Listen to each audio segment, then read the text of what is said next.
Hello guys. Hello mga kaparloris.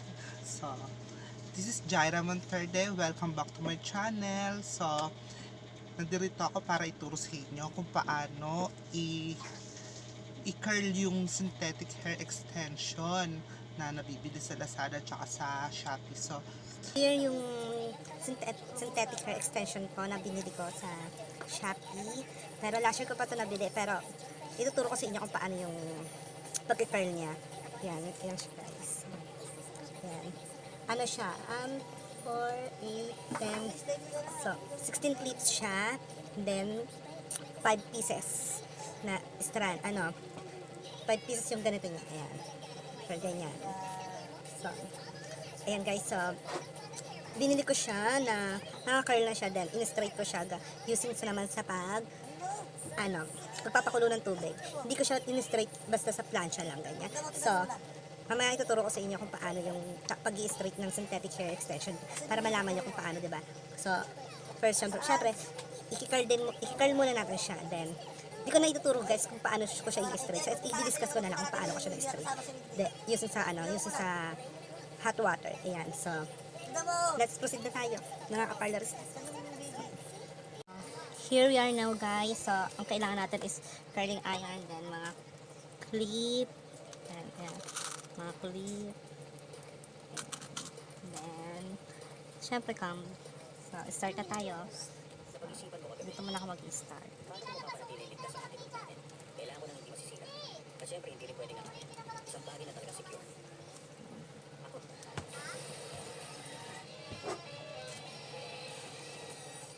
Siyempre, kailangan from ends to ayan, hanggang dyan lang guys. So, ayan, kailangan may ganyan na awang para okay siya. So, siyempre, bilang ka ng 30 seconds. 1, 2,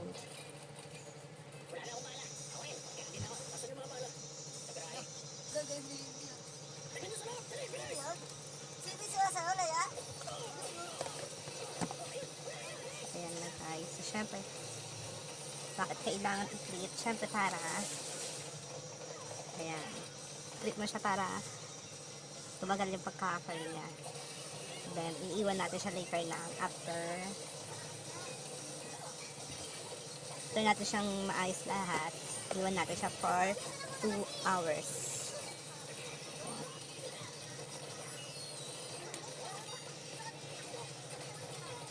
After 2 hours, check na natin siya. After 2 hours, check natin siya kung okay na. Then, pwede na, pagka okay na siya, pwede na siyang kabit sa hair.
Hi guys, so here we go na. So, ayun na, tapos ko na i-curl yung synthetic hair extension ko. So, actually, hindi ko lang siya 2 hours na patagal. Kung hindi, after 2 days ko siya napatagal kasi tinamad ako, then may mga iba akong inasikaso. That's why kung bakit ngayon ko lang to ulit na asikasong hair extension na to. So, kung pasensya nyo na kung medyo maingay dahil yung electric fan ko sa taas ay medyo may kaingayan. So, ayun na nga guys. So, proceed na tayo. So, syempre, bago ko siya ipakita sa inyo, so, kailangan ko muna i-curl yung hair ko. So, para makita nyo kung paano siya ikabit at kung paano rin siya iayos pag nakakulot na siya. So, start na tayo guys sa pag-curl ng hair.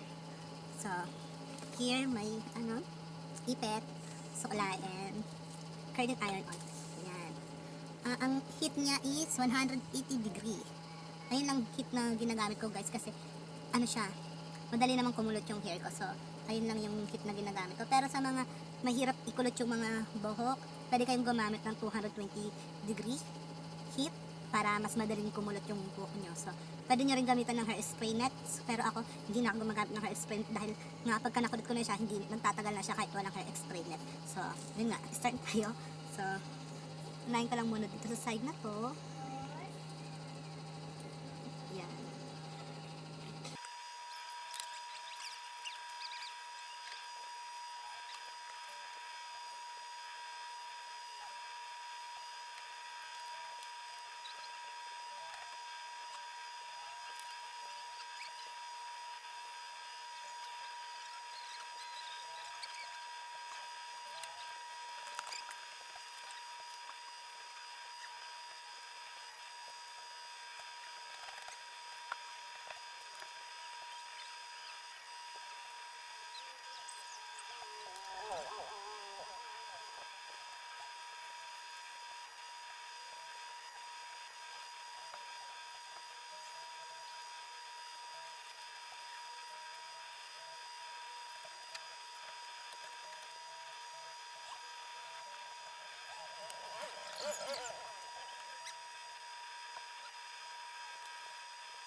So, here we are now guys. So, ayun, natapos ko na siya kulutin. So, ikakabit na natin yung synthetic hair extension ko.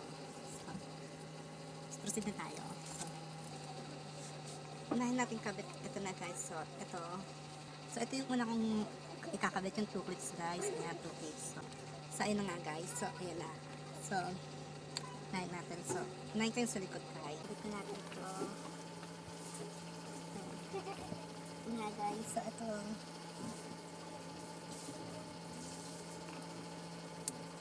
ayan, sa pinakagitna siya ikakabit guys.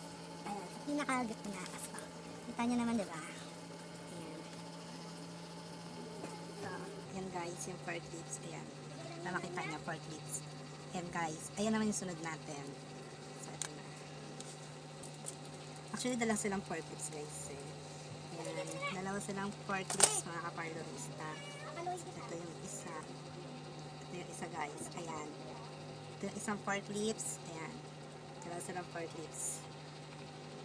Yan. Ulit na natin. Ito muna una pang kakabit.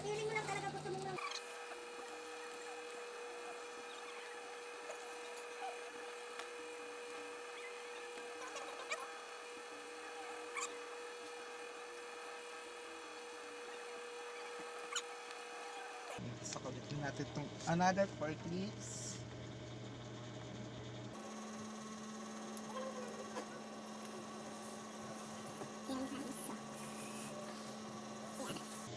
Ayan na yung likod, guys. So, ayan. Mukha na to lalong makapal yung buhok ko. So, sila. Ayan. 3 clips sila. Ayan. So, ilalagay ito dito sa kabilang gilid. So, dito ko muna siya ilalagay.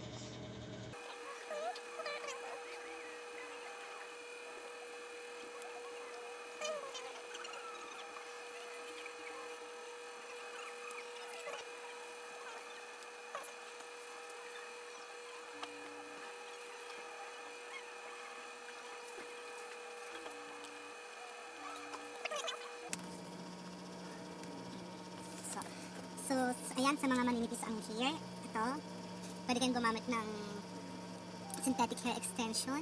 Ayan. So, para medyo kumapal yung buhok nyo, then, para naman, lalong gumanda, pero mas, depende sa inyo kung ano gusto nyo, kung straight or kulot.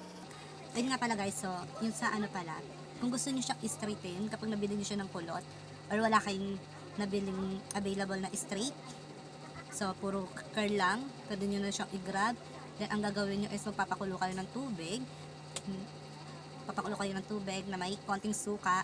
Then, gagawin nyo is i-ano nyo yung synthetic hair extension pag kumulo na ibababad nyo doon ng syempre, seconds lang. Iaangat nyo rin agad. Ganyan, babad, then angat, then babad, then angat hanggang straight na siya. Makita nyo yung straight. Ngayon, hindi naman siya totally straight eh. Kapag natapos yun eh. Ang mangyayari lang is, may konting wavy pa siya. So, ang gagawin nyo, patutuyuin nyo siya. Huwag nyo siyang i-blower, patuyuin nyo lang. Ganyan. Ilagay nyo sa ganitong hanger na may declip. Ayan. Tapos, ang gawin nyo, pag natuyo na, magpain kayo ng plancha ng 150 degree lang, yung pinakamababa lang. Then, tsaka nyo siya planchahin. Then, i-straight na yun, guys. So, at hindi siya magdadry. Kasi, may iba kasi, ang ginagawa, mainit na mainit kaya siya dry. So, or ano lang, dapat yung sa pinaka-low heat lang talaga guys para hindi masunog yung hair extension nyo. Lalo na pag synthetic lang. Except na lang kung, actually kahit naman sa mga human hair extension guys, huwag nyong gagamitan ng high heat. Kasi, pwede pa rin mga rag. Kasi nga, wala na siyang vitamins na nakukuha kasi extension na lang siya. Tsaka, hindi na siya nakakagapit talaga sa tao eh. So, dapat kailangan low heat pa rin talaga para hindi madaling masira yung mga hair extension na ginagamit natin. Ayan. So, yun nga guys. So, If you like, click the like, then subscribe to my channel, then comment kung may mga tanong kayo or question. Kahit tanong tsaka question is Tagalog lang tsaka in English lang. So, kung may tanong kayo or may suggestion kayo kung ano nyo, huwag kayong mahiyang mag-comments. Ay, natural ang ilong. So, yung cheekbones hindi. Anong nilagay dyan? Ano po kasi ito pinagaya ko sa mga idol ko dati. Sino ba mga idol mo dati? Yung mga diva, si Lani, si Kuli Desma, tsaka si Regine. Si Lani, si Curi Desma, at si Regine. Opo. Pinaghalo ka. Opo, sabi nung doktor, pag magkakasama daw, yun daw itsura. Ano itsura? Ayan, collagen.